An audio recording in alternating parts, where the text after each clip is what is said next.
Specifically, we are going to learn how to never procrastinate again.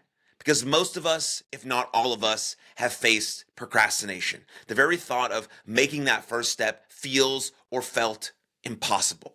This probably wasn't due to a lack of motivation.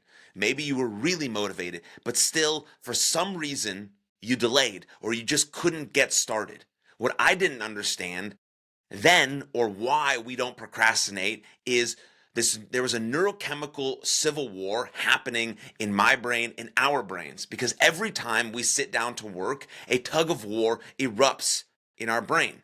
One part, the approach system, which is driven by dopamine-rich areas like the striatum, craves the reward of progress and pushes you towards action.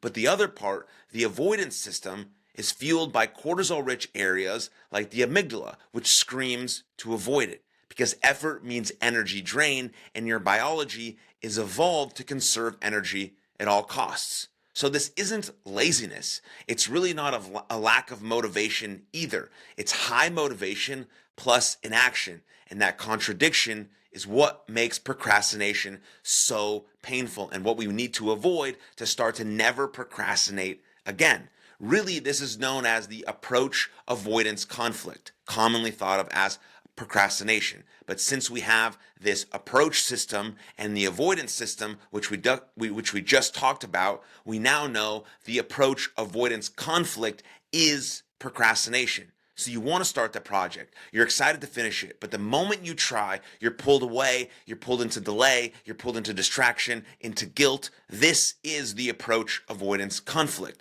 This creates this cognitive tug of war, right? When you're away from your desk, writing that book seems, super exciting. But once you open your computer, you dread the blank page. And so how do you win this neurochemical war? Well, one, you have to understand the science of flow. Flow is the optimal state that a human being can be in. And for a decade, Steven Kotler studied elite action adventure athletes to figure out flow.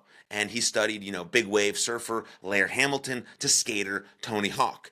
And Steven discovered these athletes access flow states through a 4-phase cycle. 1 was struggle, 2 was release, 3 was flow, and 4 was recovery. Struggle was the effort right before the effortlessness of flow. It's the phase where resistance is high, emotions spike, and your brain wants to do anything else but the task at hand. But here's the thing Steven noticed.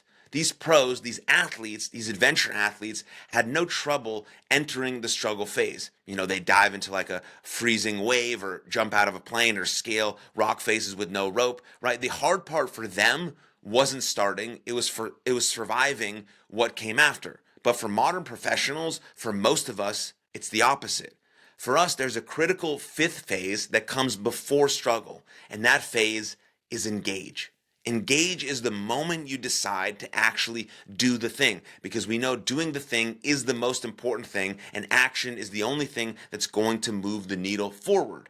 For athletes, this is relatively an easy part, right? It's a momentary decision. It just kind of happens. But for knowledge workers, for modern professionals or students, it's where we get stuck, and it's where this, approach avoidance conflict comes in, right? We know that the engage portion is what stops us, or what the engage phase is what stops us and keeps us locked in procrastination, or keeps us locked in this approach avoidance conflict. We fail to engage the struggle phase that allows us to get into flow in the first place. So here's 4 steps how to master the ability to engage and make procrastination impossible. Thank you very much for tuning in to that clip. If you enjoyed it, then you'll love the full-length episode right here. Right here. Click it. Go ahead.